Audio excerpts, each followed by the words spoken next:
एक भारतीय। आज के इस शुभ अवसर पर आप सभी के सामने देशभक्ति एवं राष्ट्र निर्माण के उपलक्ष्य पर अपने कुछ विचार आप सभी के सामने साझा करना चाहती हूँ। सर्वप्रथम आप सभी मंचासीन अतिथि, ग्राम से पधारे हुए मेहमान, मेरे गुरुजनों और मेरे सभी छोटे बड़े भाई बहनों को मेरी तरफ से गणतंत्र दिवस की हार्दिक शुभकामनाएं।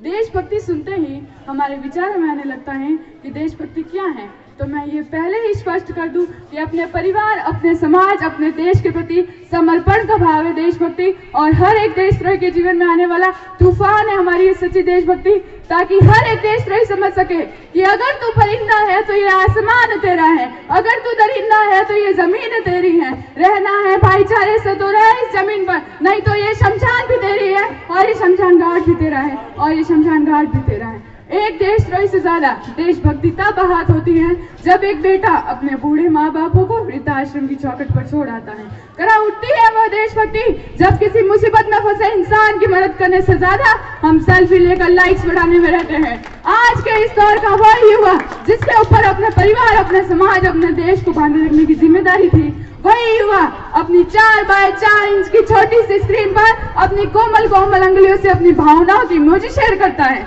4 बोतल वोट का काम मेरा रोज का ने भारत का भविष्य तबाह कर रख दिया है। और मैं नहीं मानती कि राष्ट्रगान के 52 सेकंड में खड़े होकर गाना ही देशभक्ति है और वंदे मातरम भारत माता के जय के जोरों शोरों से नारे लगाना ही देशभक्ति है। यदि आप कहते हैं कि सेना में भर्ती होकर सिपाही बनना ही देशभक्ति है तो जी नहीं, ये केवल किसी जमीन के टुकड़े की स्वामी भक्ति नहीं है, ये केवल किसी ध्वजाभिनंदन की औपचारिक प्रथा नहीं है, ये केवल किसी राष्ट्रीय चिन्हों के प्रति सम्मान का स्वांग नहीं है, ये तो जनमानस के हृदय में उत्पन्न होने वाली वह पवित्र भावना है जिसके उद्देश्य प्राप्ति में देशभक्त अपने प्राण तक उत्सर्ग कर देता है, देशभक्त अपने प्राण तक उत्सर्ग करता है। देशभक्ति के अलावा अगर मैं एक वैचारिक बीमारी के बारे में बात करूं तो कहा जाता है कि हम दुनिया के सबसे बड़े लोकतांत्रिक हैं, जहां हिंदू पैदा होते हैं, मुसलमान, सिख और ईसाई भी पैदा होते हैं, लेकिन बदकिस्मती की बात यह है कि अब इंसान पैदा नहीं होते, अब इंसान पैदा नहीं होते। और सोच कर देखिए कि ये पेड़ पौधे और शाखाएं भी परेशान हो जाए अगर परिंदे भी हिंदू और मुसलमान होने लग जाए, अगर परिंदे भी हिंदू और मुसलमान होने लग जाए। मेरे विचारों में तो राष्ट्र निर्माण के लिए ना हिंदू की जरूरत है ना मुसलमान की जरूरत है, ना हिंदू की जरूरत है ना मुसलमान की जरूरत है। राष्ट्र निर्माण के लिए केवल एक अच्छे इंसान की जरूरत है, केवल एक अच्छे इंसान की जरूरत है।